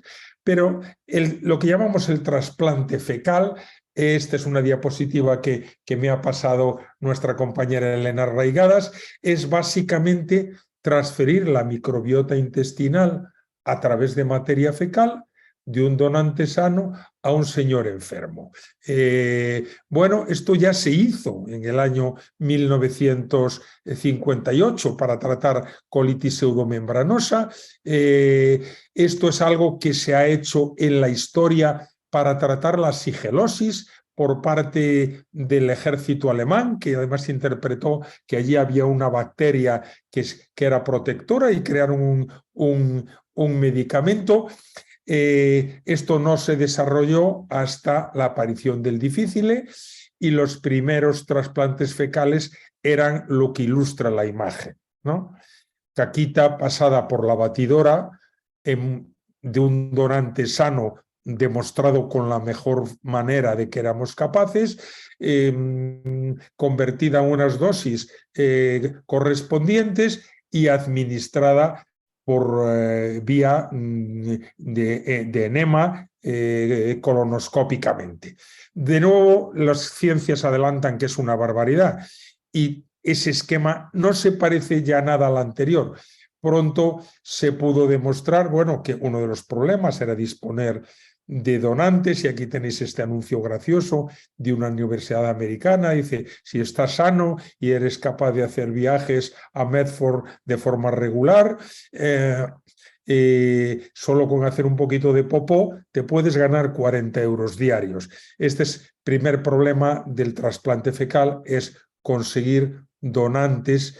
En un principio eran de la misma familia y relacionados, lo cual convertía el proceso en insufrible. Examinar a muchos familiares, el producto se perdía porque tenía que ser fresco, hasta que los programas de screening eran horrorosos, y hasta que a alguien se le ocurrió ver si se podían congelar estos productos, y el producto congelado era tan eficaz como el producto fresco. Eso cambió por completo las cosas. Puedo tener el mismo donante fijo o muy poquitos donantes, ya me son fiables, ya le conozco, ya tengo unas heces muy garantizadas, y con lo que me manda semanalmente voy haciendo dosis que guardo congeladas. Posteriormente aprendimos que se pueden, además de congelar, se pueden liofilizar. Hoy un trasplante fecal en el Hospital Gregorio Marañón es un sobrecito con 4 cápsulas que se administran en una sola dosis, y hemos hecho un trasplante fecal. Aquí detrás tenía una diapo en que lo que venían a demostrar estos primeros estudios es que la tasa de recurrencias normalmente está entre un 10 y un 15%, que si se hace un segundo trasplante se recuperan muchos de estos pacientes. Y por tanto, bueno, pues ¿qué problema tiene esto? Pues el problema que tiene esto es el riesgo de transmitir patógenos. El screening de los donantes, el disponer de un sistema de liofilización, el tener que repetir ese screening a los donantes, y la posibilidad de que un donante que no estaba infectado se infecte. Se ha demostrado que se puede transmitir alguna bacteria multiresistente. Problema, se ha demostrado durante el COVID que se puede transmitir COVID. Todo eso ha hecho, hombre, que esto es, primero, no está disponible en todos los centros. Por tanto, hay pocos centros con la capacidad de organizar todo este rollo. De manera que, bueno, eso ha ido cambiando, y ahora lo veréis. La situación, por tanto, se da esto a alguien con múltiples episodios. ¿A qué llamamos múltiples? Lo podemos discutir. Alguna gente decía más de 1 o 2 recurrencias. Bien, lo que se ha ido viendo recientemente es que el trasplante fecal es eficaz en el primero o en el segundo episodio, y que por tanto no es algo que, si hay un riesgo de recurrencia, haya que limitar para algunos enfermos. Os pongo aquí los pacientes en los que se hizo placebo.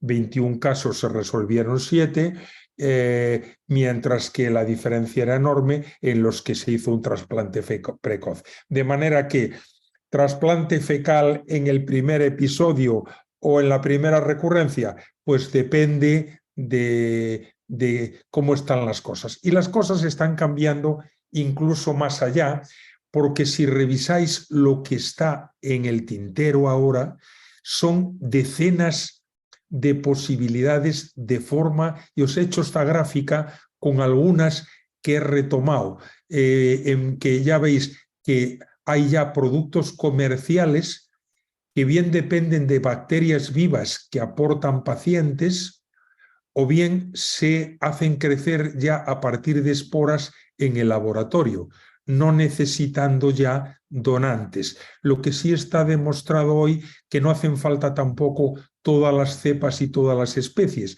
que 8 o 10 agentes liofilizados pueden ser eficaces, al punto que estando preparando esto me llegó un medical letter que ponía Live Fecal Microbiota, Rebiota, para la prevención de Clostridium difficile y su recurrencia. Ya hay un producto comercial norteamericano al módico precio de $9.000 de microbiota fecal humana congelada, que se administra por vía intrarrectal.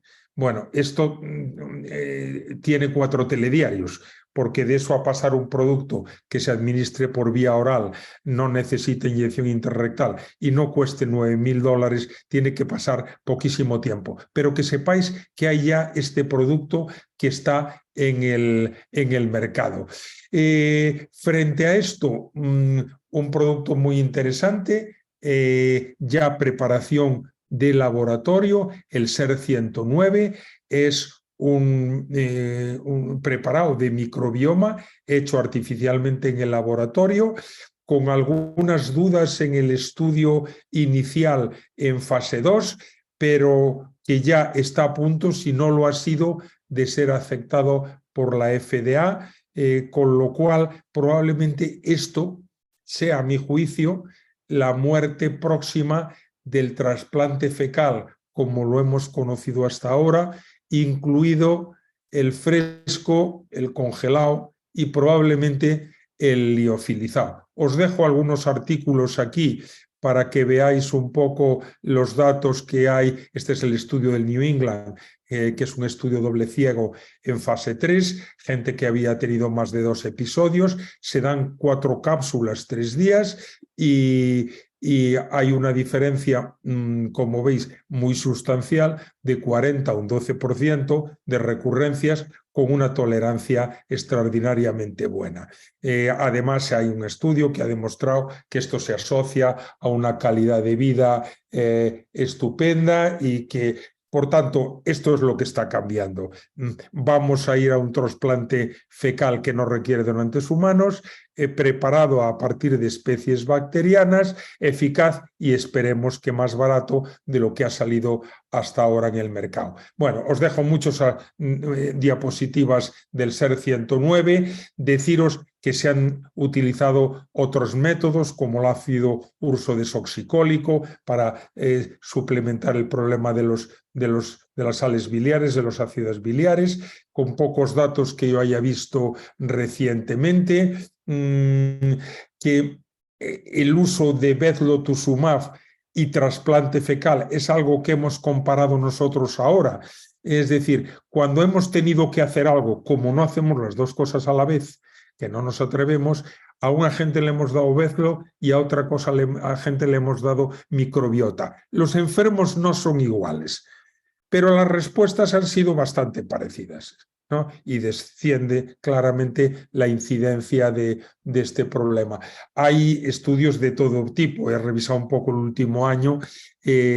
Una alta dosis de vitamina D intramuscular en pacientes que ingresan con Clostridium difficile mejora claramente el aspecto de la microbiota y puede en un futuro ser un arma complementaria al tratamiento convencional.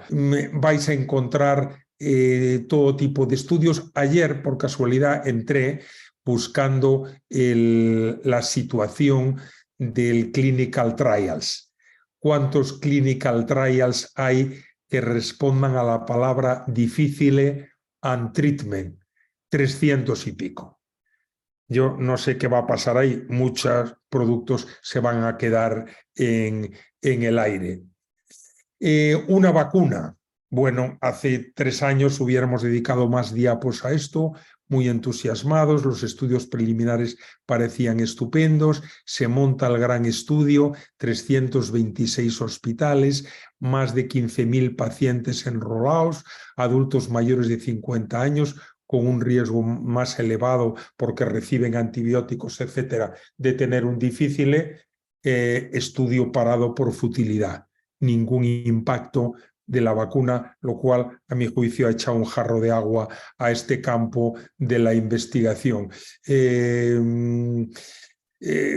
Hay una perspectiva enorme de fármacos. Esta es una revisión del 23 que me parece completísima, imposible listar el número de siglas que hay. Se puede trabajar con productos distintos, como son el que cuando tú des un antibiótico, concretamente ceftriaxona, des una beta-lactamasa que se administra por vía oral, rivaxamasa. Esto degradaría al beta-lactámico y haría que no actuase frente a la microbiota. A mí me parece una solución temporal, una idea brillante, pero una idea que claramente, mirando la literatura, no ha continuado en los últimos años. Aquí tenéis algunos datos del estudio con Rivaxamasa. Yo, para terminar, quería comentaros que, bueno, todo esto ha llevado a una serie de guías. No he quitado las diapos, pero las he dejado, por si utilizáis el set, las he dejado tachadas, pero son las recomendaciones de las guías. ¿Qué defecto tienen, a mi juicio, las guías? Las guías, primero, las hacen personas. Segundo, las hacen a veces sometidos a ciertas presiones, si bien no directas, indirectas y ambientales, de lo que conviene a las compañías comerciales, y más presión todavía de lo que conviene al político de turno, que es que no se recomiende algo como necesario y útil, que es realmente muy costoso y que supera el presupuesto. Lo que nos lleva a haber generado guías con mucha ambigüedad, en que parecería que productos que son mejores no deben utilizarse en ciertas circunstancias. Mire, no me diga eso, dígame que no nos lo podemos permitir, que eso se entiende mucho mejor. A mí me parece que el futuro del tratamiento de clostridioides difíciles va a pasar por algo que, dada la situación de las compañías, no se ha fomentado, que es hacer estudios de combinaciones. Es decir, ¿qué pasa cuando un señor tiene un episodio difícil si le doy un fármaco que se asocie con menos recurrencias? Y si además le doy un anticuerpo antitoxina, y si además le hago alguna forma de reemplazamiento de la microbiota. Pues que probablemente dentro de unos años alguien dirá: ¿os acordáis cuando nuestros colegas de hace 10 años decían que Clostridium difficile era, o que la infección por difficile era una enfermedad recurrente? Jaja, qué cosas, ¿no? Qué cosas decían nuestros mayores. Pues a mí me parece que las cosas van a ir por ahí. Hay un documento de opinión que hemos elaborado en España, que tiene una serie de recomendaciones que os he mantenido. Las guías norteamericanas se producían con la metodología rigurosa del CDI, que hacía que cuando el Bezlotusumab ya estaba en el mercado, las guías norteamericanas no lo mencionasen. Hemos terminado las guías europeas, en las que hemos participado 2 de nosotros en el servicio, y bueno, notas también cómo en las guías pues importa la presión que hace la gente. En las últimas guías hemos introducido un concepto que nos ha costado introducir y que lo hemos forzado nosotros los españoles, el concepto de prevención de difíciles, cuando tú tienes a alguien que ya ha ingresado porque requiere antibióticos, viejecito, con sepsis de origen urinaria recurrentes, y que cada vez que se le dan antibióticos desarrolla un difícil. Bueno, hay un hueco pequeño, pero existe, para la profilaxis. En resumen, yo, por que quede un tiempo, os ahorraría el resumen. Estamos ante una alta proporción, una enfermedad corriente, la recurrencia es un problema muy importante, hay una serie de factores de recurrir, pero no logramos hacer un índice muy facilito que nos diga quién sí y quién no. Los microorganismos y factores del huésped influyen. Estamos hoy en capacidad de empezar a medir toxina de una forma más precisa. Probablemente habrá que meter ese parámetro de laboratorio entre nuestros métodos de trabajo. Hemos hablado del Bezlo, debe combinarse con otras cosas en pacientes de riesgo, se tolera bien en distintas poblaciones y está indicado en pacientes de alto riesgo. Y por último, esta foto que refleja que esto, como todo, es un esfuerzo de muchísima gente. Aquí hay las fotos de algunos. Detrás están los cientos de personas que trabajan todos los días con pacientes con difíciles, las enfermeras que les cambian los pañales a los que tienen diarrea, y la gente que en el laboratorio, en nuestro centro, fundamentalmente Elena Reigadas, lleva años dedicada a generar un trasplante fecal, a trabajar en la microbiota. Varios de nuestros compañeros suben a diario a discutir los pacientes con difíciles y hacer sus recomendaciones, y esto pues es solo un testimonio de la gratitud mía personal a todos ellos y de la gratitud que yo creo que tenemos que tener todos a la gente que se esfuerza por mejorar cada día su entorno. Y si queréis lo dejamos ahí y podemos tener algo de discusión. Muchísimas gracias al profesor Bouza y a la profesora Patricia Muñoz. Y ahora, bueno, vamos a pasar a las preguntas. Carlos Armiñanzas soy, de Infecciosos de Valdecilla. ¿Qué tal, Carlos? Muy buenas tardes. Pues la pregunta en realidad es para el doctor Bouza, aunque yo creo que la doctora Muñoz también podrá opinar sobre esto. ¿Cómo es posible que cuando se está hablando de un tratamiento como es el el trasplante fecal, que parece que es algo revolucionario, que no esté instaurado, o sea, que no es instaurado o no instaurado, porque eso evidentemente llevará sus tiempos, pero que no se esté animando a la instauración como se animaría si fueran pues fármacos pues novedosos, ¿no? Bueno, quizá te puedo contestar yo porque he participado en las deliberaciones del Ministerio.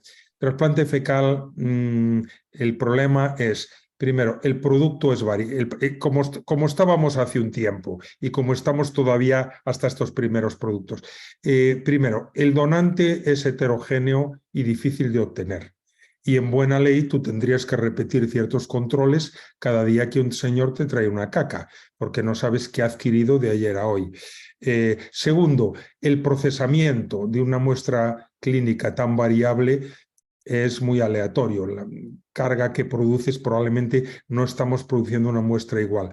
La posibilidad de estar transmitiendo patógenos que ni siquiera hoy sabemos reconocer y que luego tenga una... Todo eso asusta mucho a las autoridades sanitarias. En un momento determinado se discutió, ¿esto es un trasplante de órgano o esto es un medicamento?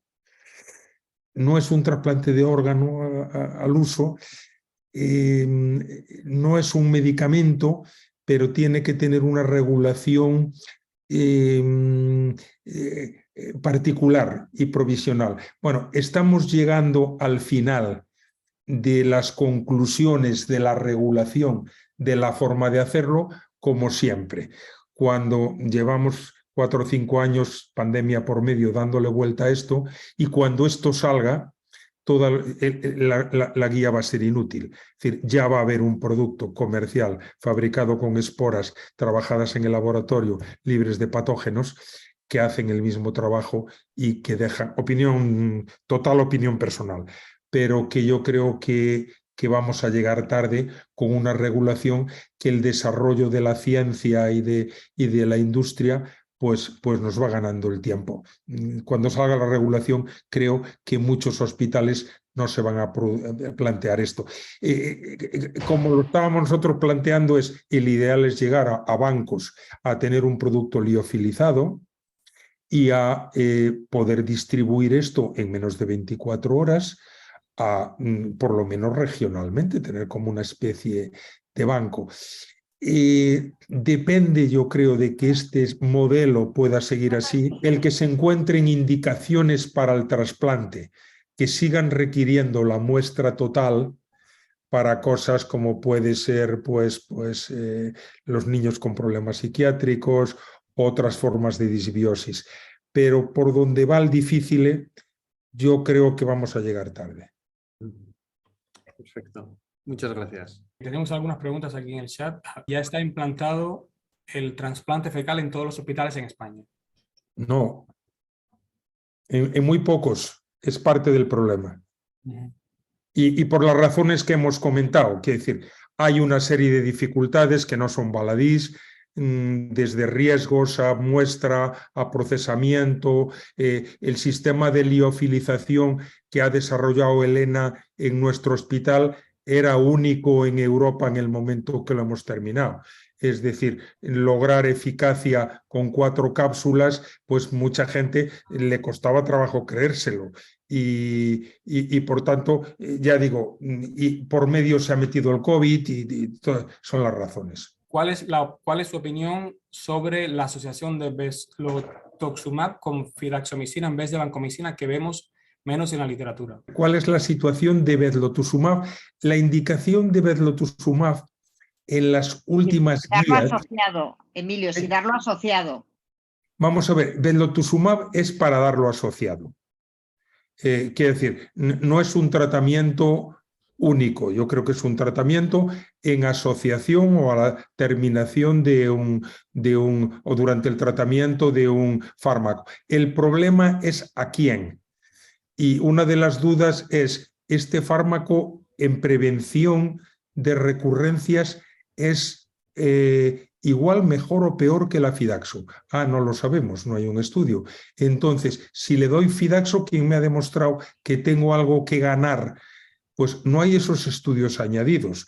Entonces, la indicación que nos parece más clara es en alguien que por alguna razón tiene riesgo de recurrencia, no puede recibir Fidaxo o no se la dan en su hospital o no, y tiene Vedlo, creemos que Banco Vedlo es una combinación razonable. Alguien que ha recibido Fidaxo y recurre, pues estaría indicado en evitar una segunda recurrencia.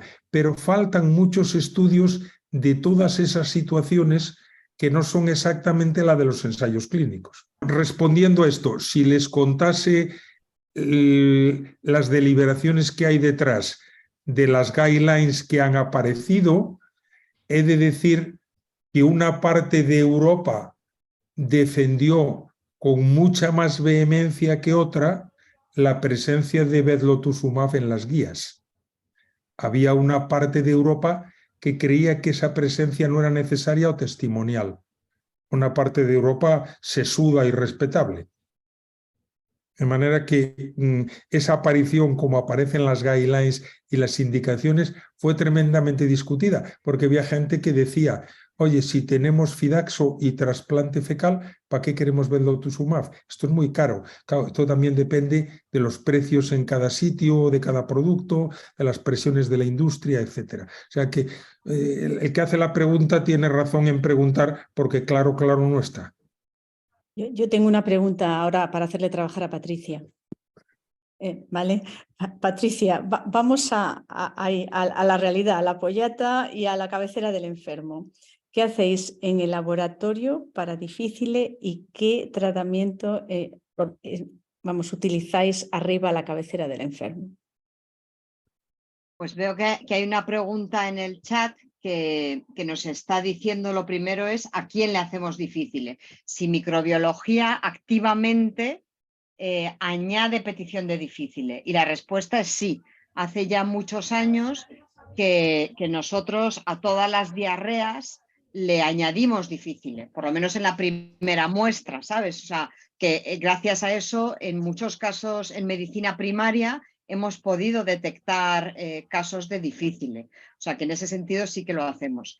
¿Qué les hacemos a las muestras? Pues claro, nosotros somos un servicio en que tiene una línea muy potente de investigación en difíciles. Entonces hacemos cosas un poco redundantes, porque aparte de hacer detección de toxina, hacemos PCR, cultivamos para tener la cepa y poder hacer estudios de resistencia, que realmente, aunque hacemos un diagnóstico por pasos, pues no es necesario probablemente cultivar a todas las muestras. Nosotros vimos, no me acuerdo, Emilio, si era un 5 o un 10% que recuperábamos, ¿no? Con el cultivo, que había sido detección de toxina negativo, era más o menos, ¿no? Pero eso te permite tener la cepa, ¿no? Que eso también nos gustaba para hacer secuenciación. Nosotros hacemos secuenciación, Mercedes Marín hace secuenciación para detectar los ribotipos e incluso pues ayudamos a otros hospitales de Madrid para sus brotes en ese sentido, ¿no? Y luego otra cosa que hacemos, realmente no es un éxito el Clostridium difficile en nuestro hospital, o sea, otras cosas las logramos mejorar, las neumonías, las catéteres, pero el Clostridium se nos resiste mucho. Sigue siendo tenemos como 500 episodios al año, o sea, es una bestialidad, ¿no?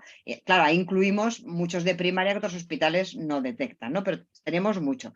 Entonces, está empezando a bajar y nosotros somos muy intervencionistas también en el difícil. Hay una persona que ahora que han ido, en esas fotos se veía, pues Maricela, María Olmedo, ahora es Sofía de la Villa, que va a todos los difíciles e intenta ayudar en el tratamiento e intenta ayudar en la prevención de transmisión horizontal. Tenemos como una guía escrita con consejos que se le da al paciente y a su familia y a las enfermeras. Entonces, por fin podemos usar Fidaxo, que es que en nuestro hospital era muy difícil utilizar Fidaxo, como ha dicho Emilio. Entonces, valoramos un poco al paciente, a su riesgo de recidiva, y podemos indicar pues, desde tratamiento con banco a tratamiento con Fidaxo, incluso tenemos un protocolo de trasplante fecal en primer episodio. O sea que estamos ahora actualizando la guía, porque claro, incluso se ha llegado, como preguntaba aquí alguien, a valorar si en un paciente poner Fidaxo y verlo. Eso no lo solemos hacer. Es que eso yo creo que lo preguntan, ¿no? Sí. Pero sí que somos muy activos en el trasplante porque lo tenemos tan fácil que sí que desde luego en segundos y terceros episodios en nuestro hospital es una alternativa muy, muy, muy viable, y también lo damos para otros hospitales. No sé si te he contestado más o menos. Sí, sí, yo veo que, bueno, pues cada uno utilizamos aquello que tenemos más disponible, ¿no? Nosotros tenemos la suerte de tener Fidaxo disponible y entonces, pues estamos en una suerte, pero no tenemos... Pues ahora ya sí que como han cambiado un poco la situación, ¿no? Con la agencia y tal, ahora ya sí que lo podemos poner, y yo no sé si es porque lo usamos ahora con más tranquilidad o porque realmente pues están funcionando las otras medidas. Sí que estamos empezando a ver una bajada, pero realmente es incontrolable, ¿eh? No, nunca hemos conseguido las vaporetas esas, ¿verdad, Emilio? Queríamos como para desinfectar todas las superficies, eso nunca lo hemos conseguido, o sea que se hace limpieza más o menos terminal, digamos, pero es que se aísla Clostridium en toda la habitación del paciente, o sea, en el llamador, o sea, que es que tú entras en una habitación de un paciente, sobre todo si es incontinente, y es que hay esporas en todas las superficies. No sé, Emilio, si quieres añadir. No, exactamente eso. En cuanto a la realización de la prueba que comentaba Patricia, algo que la gente tiene que hacer la reflexión de que se puede hacer en medicinas. No es viable pensar que una diarrea que llega a microbiología con heces sueltas y líquidas tenga un test que el médico no ha pedido. Y aún en la legislación española podríamos discutir asuntos de ética y de regulación que es mejor no considerar en base a lo que yo creo que es ética real, que es beneficiar al enfermo. Pero estás pidiendo cosas, haciendo cosas que nadie te ha pedido y descubriendo enfermedades que no se sospechaban a veces. Eso pasa mucho con el mundo de las muestras externas, ¿no? O sea que nosotros lo hacemos y estamos muy satisfechos de eso, pero... Precisamente hoy en el periódico La Vanguardia publican la aprobación por la FDA por primera vez de cápsulas de microbiota fecal. ¿Se espera su generalización en breve? ¿Veis plausible su aplicación en atención primaria? Yo creo que, vamos a ver, acaba de salir en América. El precio que tiene en Estados Unidos son $9.000. Esto ahora mismo a $9.000 en España, por $9.000 hago 900 trasplantes fecales. Tan eficaces como, porque esto es un producto derivado de materia viva, lo único que tratado en un laboratorio, uniformizado, etc.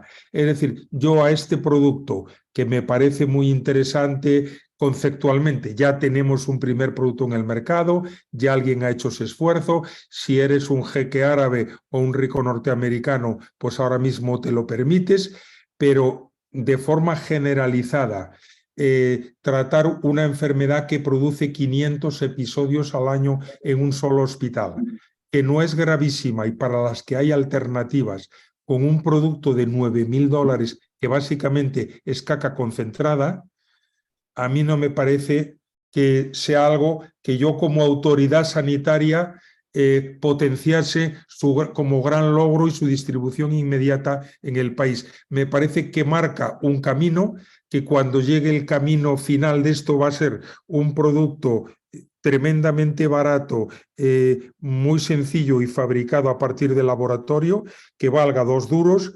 Cuando eso sea así, o quien dice 2 duros dice 50 euros, cuando eso sea así, yo creo que es el momento en que se va a generalizar. Pero no lo veo ni dentro ni fuera de Estados Unidos muy fácil de forma inmediata. Aún existe la idea equivocada de asociación de Clostridium difficile únicamente tras uso de antibióticos, ancianos, etc. ¿Recomendáis descartar en el laboratorio Clostridium difficile en todos los casos de diarrea o solo a demanda del clínico? ¿Cuál es vuestra experiencia? Ya hemos dicho que perdemos, que a demanda del clínico nos perdemos un 20% o más de los episodios difíciles. Hombre, los médicos lo van sabiendo mejor y lo van pidiendo. Es decir, yo creo que a demanda, mientras la sanidad pública española sea como es y tenga la estructura que tiene, es un lujo que nos podemos permitir obviar, podemos permitir buscarlo proactivamente, como indicaba antes Patricia. Acabamos de terminar una tesis ahora mismo que ya está en fase de tener tribunal, es buscar el impacto de Clostridium difficile en primaria. Entonces, si se busca sistemáticamente en pacientes con diarrea en primaria, difícil es numéricamente para un laboratorio como el nuestro casi tan frecuente en lo que hay en primaria como dentro. Cuando se ven las diferencias entre el paciente de primaria y el de dentro, en general el de primaria es un paciente más joven, es un paciente que con más frecuencia no ha recibido antibióticos. Es decir, no me acuerdo la cifra, pero un 30 o un 40% que no tiene un contacto directo con antibióticos, y es un paciente que generalmente con manifestaciones clínicas menos graves. Pero el paradigma, esto es un problema hospitalario, no. Y cuando hablamos de primaria también hay 2 situaciones. El paciente que no ha tenido contacto con el sistema hospitalario, o el paciente que se ha ido del hospital con un tratamiento hasta hace 5 días y desarrolla el difícil en su casa. Es decir, mides dónde aparece, dónde se detecta, pero ese segundo episodio es un episodio de adquisición nosocomial. De manera que ahí hay un cierto batiburrillo, pero es decir, es un patógeno común en primaria también. Se estudia en el laboratorio del Gregorio Marañón la variabilidad de la microbiota fecal en pacientes que han tenido episodios de infección por dificiles de cara a identificar riesgo de recurrencia. Se estudia con carácter de estudio y experimental, y está claro por nuestros datos y por los de la literatura que tú puedes predecir con la microbiota fecal quién va a tener una recurrencia, pero que es un tipo de estudio que no es un test de laboratorio para realizar en 500 pacientes anuales. O sea, ese estudio existe, ese dato es real, es así, se puede anticipar razonablemente quién queda con una microbiota mala y va a tener más posibilidades de una recurrencia, pero a su pregunta probablemente ¿es esta una técnica de rutina con repercusiones asistenciales inmediatas? No, ¿verdad, Patricia? No, efectivamente, o sea que no es asistencial, es de investigación. ¿Estáis empleando en el Marañón transferencia de microbiota fecal para otras indicaciones más allá de Clostridium difficile, por ejemplo, descolonización de multiresistentes u otras enfermedades digestivas? Patricia. Es muy buena pregunta. Realmente estamos haciendo estudios en poblaciones diferentes de Clostridium, por ejemplo, en niños autistas, en cáncer de colon, estamos haciendo estudios, pero como tratamiento para descolonizar un multi-R lo hemos utilizado de forma excepcional, solicitando el consentimiento del paciente. Alguna vez lo hemos hecho, pero es un campo desde luego de interés. Lo que pasa es que no hay estudios contradictorios, ¿no? Hay algunos estudios que no han demostrado persistencia de la descolonización, hay otros que son un poco más positivos. Nosotros lo hemos hecho muy excepcionalmente, ¿no, Emilio? Sí, exactamente. No en la rutina. No. ¿Apoyas el cribado de virus respiratorios en pacientes UCI? ¿Tenéis establecido una periodicidad durante el ingreso en UCI? No estamos hablando de COVID, ¿no? Entiendo que estamos hablando de gripe y VRS, ¿no? Que son dos cosas distintas. Nosotros, nuestra actitud un poco es en épocas de gripe, que ahora realmente cuál es la época de gripe, porque se extienden, ¿no? De una manera y están cambiando, pero en épocas, desde que empezamos a detectar la primera gripe, digamos, sea cual sea la época, hombre, la primera gripe no de forma excepcional, o sea que ya empieza a haber gripes. Nosotros cuando nos mandan una muestra respiratoria de un paciente de UCI para cultivo bacteriano por sospecha de neumonía, añadimos una detección de virus respiratorios. Nosotros desde el laboratorio, y es el artículo este que hizo Emilio en aquella época, yo creo que era fundamentalmente con Madalena Llanela, que fue la investigadora de este estudio. Descubrimos que una proporción muy importante de las gripes no había sido sospechada clínicamente. Esto no solamente es en la UCI médica, donde te entran las neumonías graves, sino que lo hemos estudiado también en la UCI cardíaca, en las coronarias. Cuando empieza la época de gripe, cambia un poquito el patrón de ingreso en las coronarias y te ingresa a gente con eventos cardíacos que no tenían una cardiopatía previa, son más jóvenes, gente un poco inesperada. Pues en algunos de esos casos tienen gripe que no había sido sospechada. Entonces, somos como muy intervencionistas a la hora de detectar esos pacientes. Pero no es solamente una surveillance, oye, cada 2 días te pido una gripe, porque nosotros somos muy prudentes con esto de las surveillance, porque es un hospital muy grande y si hacemos muchos surveillance nos morimos. O sea, es más cuando se sospecha, en la coronaria es al ingreso, sí que lo hacemos en todos los ingresos en la época de gripe, desde que ingresa el paciente, y en las UCIs médicas es más bien cuando hay una sospecha de infección respiratoria. Pero vamos, no estaría mal tampoco hacerlo al ingreso, pero no cada 3 días le pido gripe, VRS, COVID. Y el COVID sí que estamos haciendo surveillance, porque sí que tenemos en el hospital, desgraciadamente, casos de COVID nosocomial. Y en las UCIs, desde luego, cuando hay un deterioro respiratorio, COVID se hace.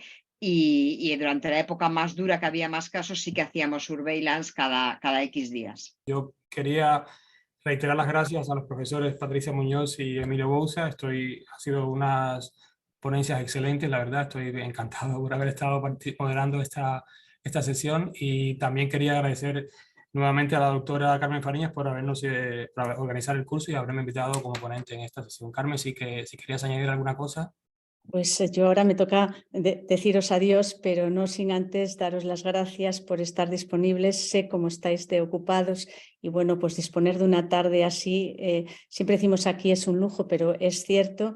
Alain, gracias por la moderación y bueno, nos seguimos viendo y Patricia, es que daban ganas de levantar la mano y tocarte porque estás como muy cerca con esa foto. Así que de nuevo gracias y ha sido de verdad un placer escucharos de nuevo como no podía ser de otra manera. Un abrazo muy fuerte. Ha sido un placer nuestro. Un abrazo a todos vosotros. Gracias por la invitación.